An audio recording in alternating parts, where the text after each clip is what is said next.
What's up, guys? Samoan Fan 101 here, and just watched NXT today, last night's episode of NXT, and I always seem to get that for some reason. And boy, this was a good show. It wasn't Lucha Underground good, because that show was fucking awesome. But NXT was a very good show.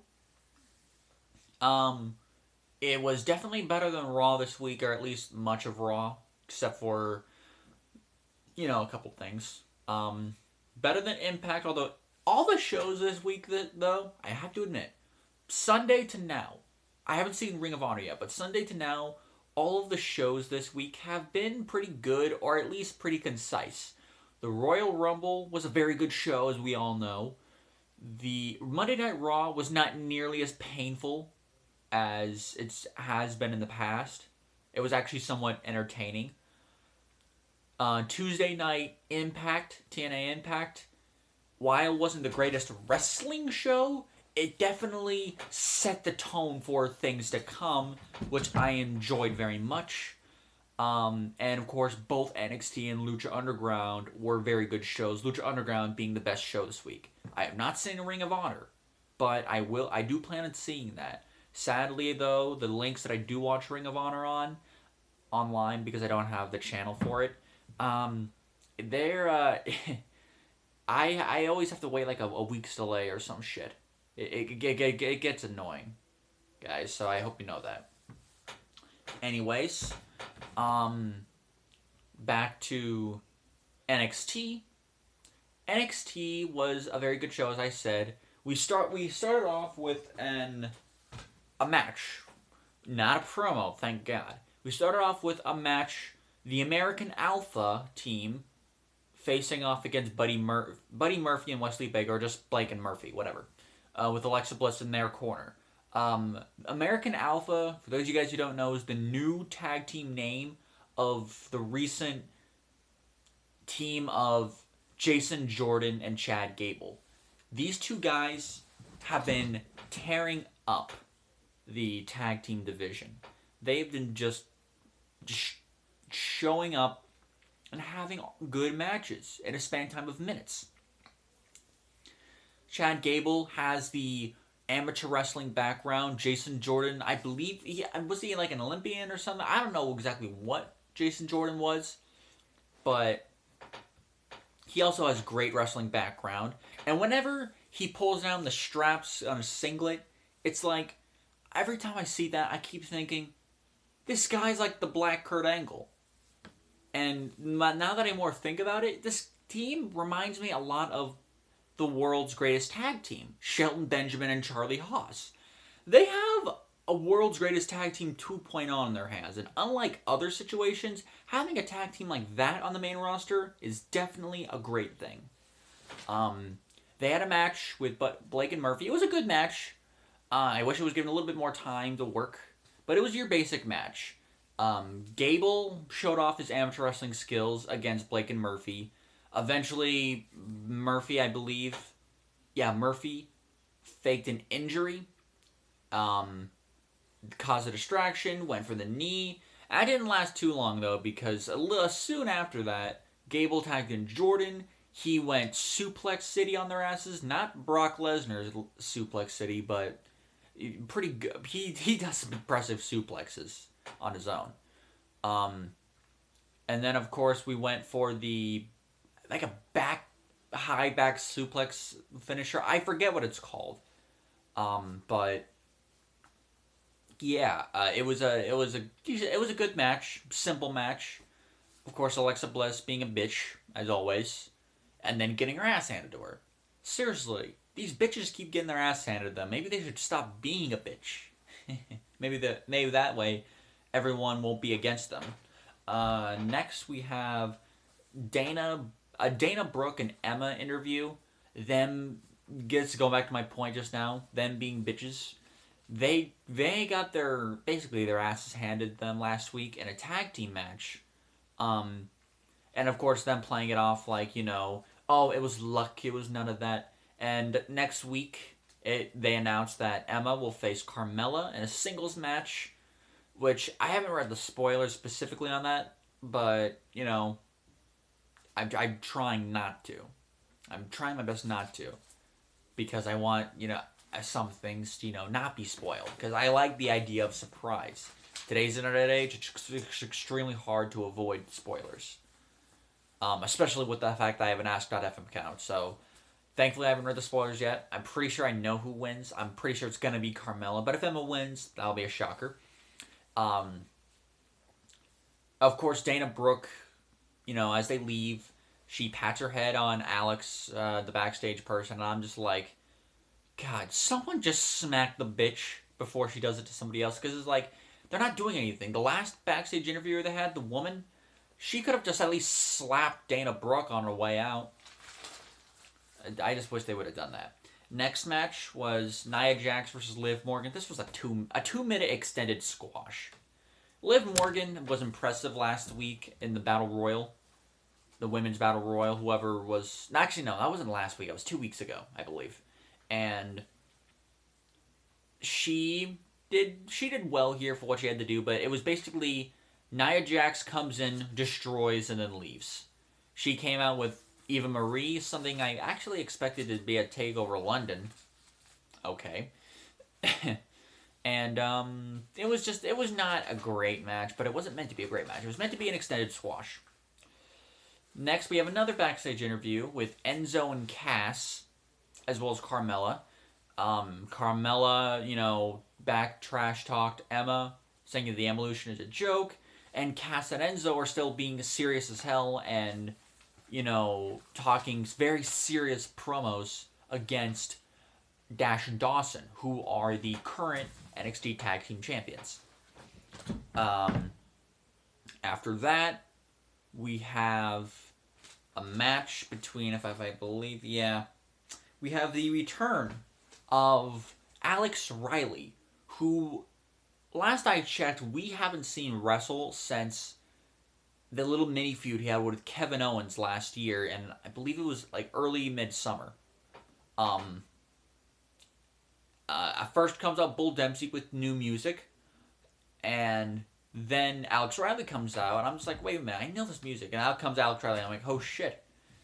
It was another 2.5 minute match, but unlike before, this actually served a real purpose. Alex Riley seemingly is turning heel because he came back more serious. He was more aggressive. And then after the match was over, he won with... And by the way, he won with a spine buster and then a knee. And I like Alex Riley, but God, that knee looked terrible. It looked like it barely hit Bull Dempsey. Which is weird because Elias Sampson later on tonight would hit a very similar knee, and it would actually look like it hit. Like the Roderick Strong knee. Seems like Riley tried that and it failed. But anyways, Alex Riley, after the match was over, we got a brief backstage segment saying that he, for months, was announcing like how he was doing, when he's gonna be back. He didn't get 0 responses. All he kept on seeing was, the exact date that Sami Zayn would return, as well as what Finn Balor had for lunch 3 days earlier. And all of a sudden, this is a surprise. And he's like, are you surprised? Yeah, you better. And it's like, yeah, I answered my own question. You are surprised that I came back. And I enjoy this, Alex Riley. It's like, I've been a star for 8 years. I need to get my dues. I'm not being treated like anything anymore. I come back as a wrestling, as a wrestler. I get nothing, and all I hear about is these other guys. I'm kind of pissed off, and I'm, more aggressive. And I enjoy that, because in reality, that's pretty true. I didn't get anything that Alex Riley was coming back. All we kept on hearing about was, we kept on hearing about Sami Zayn. We kept on hearing about Apollo Crews and all that. After that, we got another segment. Actually, not another segment. Another match between Elias Sampson and John Skyler, who's an indie guy.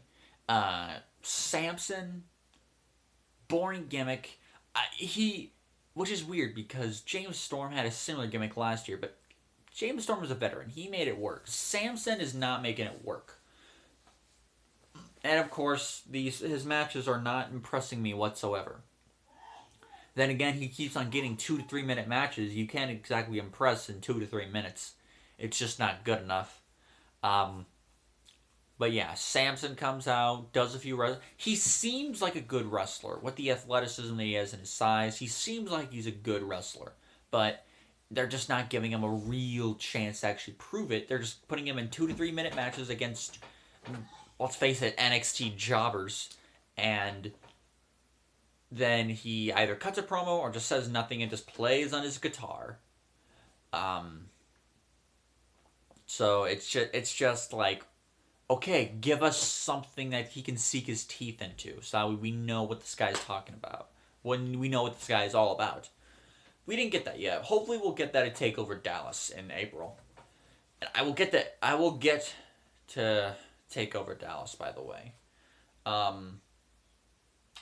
the last two things that were on the show was, it was the Hype Brothers in an interview. They weren't really being interviewed by anybody, much like Enzo and Carmella. It was more of them just talking to each other. We got a creepy moment here where apparently Zack Ryder figured out that Mojo Rawley would watch him sleep so he could watch his back. Zack Ryder was surprisingly serious here. And they talked about them having a match with the Vaudevillains next week. So there's another match set up for next week. And Zack Ryder, as Mojo Rawley's leaving, Zack Ryder's like, "Don't watch me sleep." Oh, God. That's what I would probably say. I'd be like, "Don't watch me sleep, man. That's creepy." Okay, so the show was only okay up to now. Now, what made the show good was the main event. Baron Corbin, Sami Zayn, and Samoa Joe.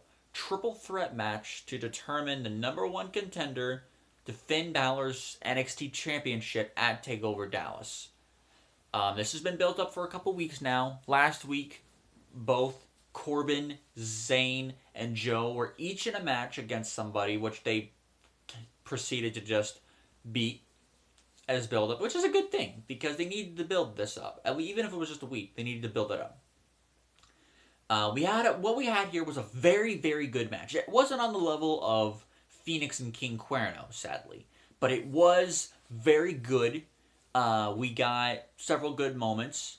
We got Corbin and Joe beating the hell out of each other, which is good booking because a lot of times when you have two heels and a face and a triple threat match on the main roster, a lot of the times we see those heels, despite their past, feuding or whatever, always go after the face. And this is somewhat good because Corbin doesn't like either of these guys. His whole gimmick is that he does not like indie guys.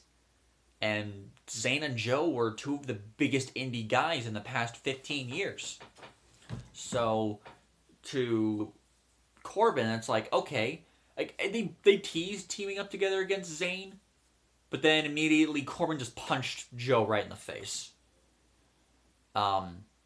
We had a really good match.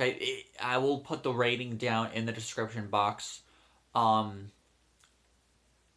What we ended up having in the end was Zayn got Corbin in the sharpshooter, and a little bit while later, I'd say 20 seconds later, Joe ran in the ring and put Corbin, who's already in the sharpshooter, in an arm and a crossface submission hold. A few seconds later, Corbin was tapping out. So, and there was confusion at the end of the match. The referee didn't know who the winner was. Did not know who the winner was because both Zayn and Joe were making Corbin tap out simultaneously. There was a little bit of confusion. William Regal came out, tried to see what was going on. He said he would review the tape with the referee, and we would find out what would happen from there. With that said, it was a very good show, a very good match, by the way. That ended confusingly, but that was part of the program. That was part of what was supposed to happen. And it did set things up for a mini Zayn Joe feud, because I actually looked it up. Zayn, as El Generico in the Indies, he never faced Joe in a one-on-one match. He only ever faced him in a fatal four-way match with him, Kevin Steen, who is now Kevin Owens, Joe, of course, and a guy named XS16 something. I really don't care who he was, because I barely even know who the guy is. I only just saw his name. Some guy named XS. That was the only time they ever faced off, and all the matches they've had in WWE so far, including the ones that haven't been aired yet, are all number one contendership matches. Triple threat contendership match ended in no contest, in a sense. Then they had other matches down the line. I will get to that. When they air, probably in late February, early March. But it was a very good show, very good everything. One more thing I want to get to before I end this review. I saw earlier today the NXT spoilers for NXT TakeOver Dallas. What the matches were, not so much the finishes, because of course that's going to happen live. We are going to get 3 possible Match of the Year contenders. 3.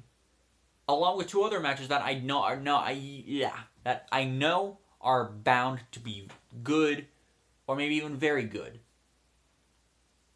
Every single one of those matches have great wrestlers in them. It's just awesome. I'm not going to reveal what the exact card is, in case you do not know. But I'm going to say, this is like an indie fan's wet dream. This is every wrestling fan's wet dream, is this card. This has the potential to be one of the greatest pay-per-views ever. Up there with Wrestle Kingdom, WrestleMania 17, SummerSlam 2002, ECW Heatwave 98, and and Canadian Stampede in Your House in 97. This has that kind of potential, and I'm going to enjoy the fuck out of it. I will bet you $1 million that WrestleMania will not top NXT.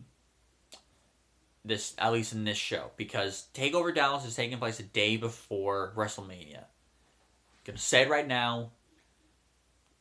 NXT TakeOver Dallas is going to outshine WrestleMania, to the point where it probably pisses Vince McMahon off. With that said, that's it. That's my update for now. I will try to review Ring of Honor as soon as I can, as soon as it pops up on where I watch my shows. So guys, stay safe, and I will see you later, guys.